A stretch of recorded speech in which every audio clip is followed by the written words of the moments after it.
नमस्कार विद्यार्थी मित्रांनो, तर माझ्या YouTube चॅनलमध्ये मी तुमचं सहर्ष स्वागत करीत आहे. तर तुमच्यासाठी एका महत्त्वपूर्ण विषयावरती व्हिडिओ घेऊन आलो आहे.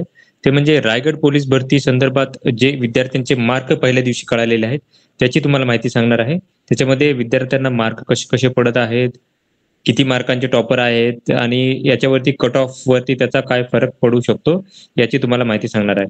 तुम्ही जर पाहिलं रायगड पोलीस भरती संदर्भात तर ही शीट आहे. त्याच्यानंतरनं आपण जर बघितलं, या शीटनुसार तुम्हाला मी जास्तीत जास्त ते कमीत कमी विद्यार्थ्यांनुसार मार्क सांगेल हे मी, की किती-किती विद्यार्थ्यांना मार्क कसे-कसे पडत आहेत, ते जास्तीत जास्त ते कमीत कमी विद्यार्थ्यांचे मार्क सांगेल मी याच्यानुसार. पहिलं तर काय बघता, की आपण जाहिरात जी आहे, तुम्ही जर पाहाल तर रायगड पोलीस करता नमस्कार विद्यार्थी मित्रांनो, तर माझ्या YouTube चॅनलमध्ये मी तुमचं सहर्ष स्वागत करीत आहे. तर तुमच्यासाठी एका महत्त्वपूर्ण विषयावरती व्हिडिओ घेऊन आलो आहे, तो म्हणजे रायगड पोलीस भरतीमध्ये विद्यार्थ्यांचे जे मार्क कळालेले आहेत, काल 24 तारखेचे जे मार्क कळालेले आहेत, हे लिस्ट आहे, मार्क लिस्ट. तर याच्यामध्ये मी तुम्हाला जास्तीत जास्त मार्क ते कमीत कमी मार्क याची यादी सांगणार आहे. कोणत्या विद्यार्थ्यांना जास्त मार्क आहेत, कसे आहे, या सगळ्यांची माहिती सांगणार आहे.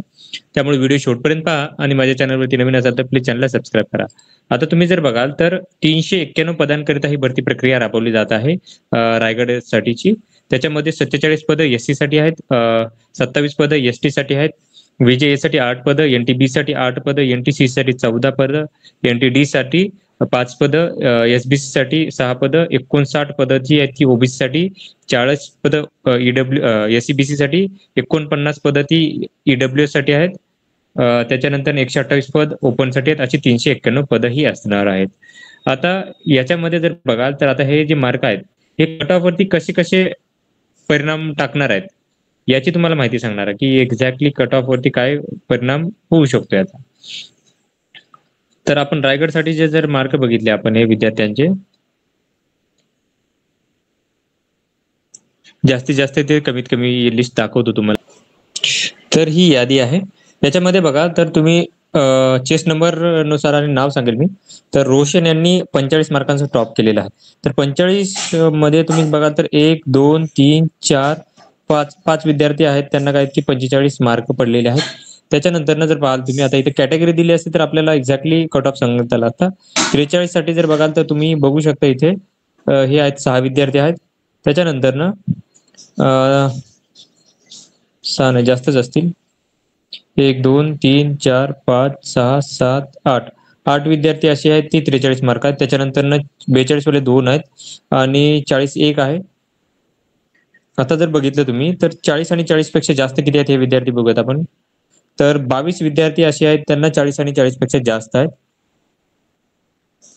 त्याच्यानंतर 30 ते 40 मध्ये जर बघितलं तर हे सगळ्यात जास्त विद्यार्थी असतील इथे. 30 ते 40 मध्ये तुम्ही बघू शकता. 30 ते 40 मध्ये जर बघितलं आपण तर हे सगळ्यात जास्त विद्यार्थी आहेत.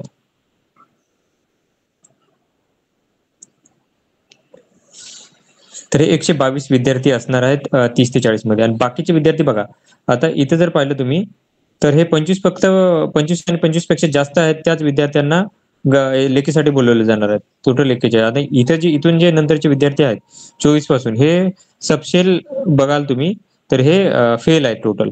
तर 118 विद्यार्थी आहेत. 2 जर कॉलम सोडले मी तर 303 पैकी जवळपास 118 विद्यार्थी आहेत ते काय की डिस्क्वालिफाईड झालेले आहेत. तुम्ही बघू शकता जवळपास म्हणजे अर्ध्यापेक्षा जास्त विद्यार्थी आहेत ते काय की डिस्क्वालिफाईड झालेले आहेत, लेखीसाठी ते पात्र नसणार आहेत. तर याच्यामुळे काय जो कट ऑफ वरती नक्कीच परिणाम पडेल. तरी पण जर कट ऑफ जर आता आजच्या दिवसावरती कट ऑफ नाही सांगणार आहे, पण जर 2-3 दिवसाचे मार्क जर कळले तर आपल्याला कट ऑफ नक्कीच व्यवस्थित सांगता येईल. तर ही PDF तुम्हाला माझ्या टेलिग्राम चॅनलवरती ॲज इट इज भेटून जाईल. तर अशाच महत्त्वपूर्ण अपडेटसाठी माझ्या चॅनलला सबस्क्राईब करा, व्हिडिओ लाईक करा आणि इन्फॉर्मेशन मित्रांसोबत शेअर करा. धन्यवाद.